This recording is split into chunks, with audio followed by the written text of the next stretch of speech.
Hey, this is Scarf Darby Bonsai. Today we're going to look at the Sony CyberShot DSC-WX220. Thanks to Cameracraft in Rockford, Illinois for letting me try this out at their shop.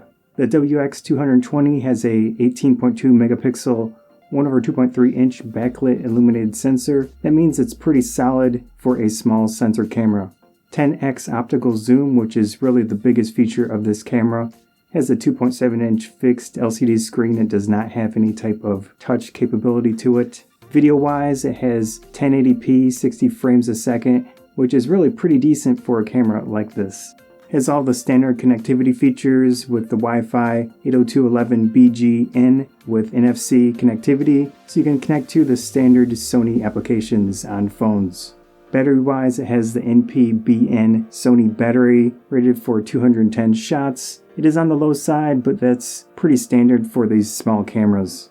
It has a USB multi-port so you can connect to computers and such. As I mentioned, the lens has a 10x optical zoom. The equivalent focal length is 25 to 250 millimeters with an aperture of f3.3 to 5.9 through the zoom range. That's pretty solid range for a small camera like this. It gets you relatively wide angle plus a large telephoto lens capability to it. The close focus distance is 1.97 inches on the wide end, so you can get pretty close. You can get somewhat macro shots at that wide end, and then on the long end it is 4.92 inches for the closest focus. It does have the optical steady shot capability with the lens, which is very nice to have on a small camera like this to help stabilize your shots.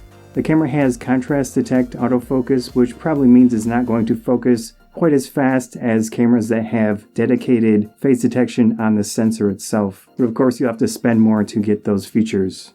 This camera has a few interesting features that I tried out. It has a smile capture feature. It basically tries to look at your face and discern if you are smiling or you go from a straight face to a smile, and then it'll take a photo automatically. I tried it out a few times. It worked relatively well. It's not perfect. It takes a little effort to get it working, but it does work. The camera also has a panorama feature. They call it the eye sweep panorama. I didn't do too well with it. The first one was okay, but you can see where it stitched the images together. And then the other two attempts that I made didn't even go through the entire length of the panorama, but still a cool feature to mess around with. There is a tripod socket on the camera. It is offset from the lens, which is not ideal, especially if you're trying to do those panoramas. But it is what it is, and it's good that it does have a tripod socket at least. One thing I did notice when using the camera is that if you press the review button when the camera is off, it will turn the camera on and let you look at your photos. You press it a second time, it will turn the camera on. It'll pull the lens out. This camera is relatively quick to start up. The lens comes out pretty fast, which is nice on these type of cameras that do extend the lens. Ergonomics wise, it's a very small camera, but that's good because it'll fit in almost any pocket. It's great to take around anywhere. It does have that relatively long zoom lens. And of course the price is low for a camera like this.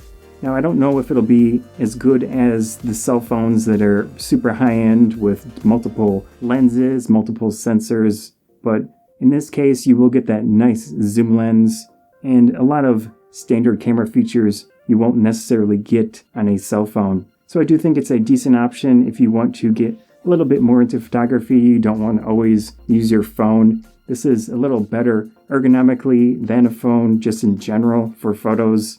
And of course, it's one of those lower cost options. Anyways, that's about it for this little video. I hope you enjoyed it. That was the Sony CyberShot DSC-WX220. Again, thanks to Cameracraft for letting me try this out at their shop. See ya.